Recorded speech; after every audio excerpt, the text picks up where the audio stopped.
In today's video, we will see how to zoom out in TradingView, and also we will see how we can reset the chart.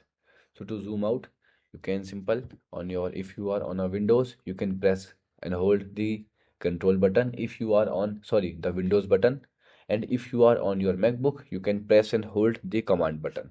And once you press and hold, then after you can use your two fingers on the cursor pad, and now you can simple scroll up and scroll down. Sorry, zoom up and zoom down. Here you will see by pressing your command or Windows button. Once you pinch out, you will see the chart will be zoom out, and once you pinch in, the chart will zoom in.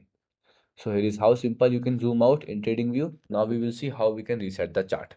So to reset, you can double tap on the chart, and then here you will see a quick settings will be open where you will see a first option called reset chart view, and simple click on it. So here is how you can easily do it in desktop. Now we will see how we can do in mobile view. So for the mobile users, the steps are very simple. You can use your fingers to zoom in. You can simple, here you will see is zoom pinch out, and for zoom out you can simple pinch in. Here you will see the steps are very simple on the mobile. Also you can set the settings. You can simple click on pencil icon. Once you tap on the pencil icon, here you will see a zoom in and zoom out button. Once you tap on it, here you will see the zoom in will be available here, and then for zoom out you can simple tap on zoom out button to zoom out the chart. Here you will see the infinite zoom in and zoom out, and here you can tap zoom out to zoom out the chart.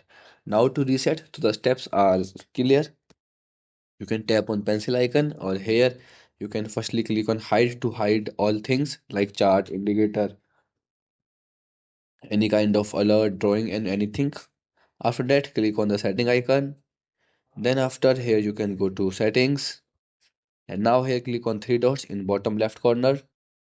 Okay, and then click on apply default, and now click on OK. Now chart will be refreshed. So here is how you can easily do it. Goodbye.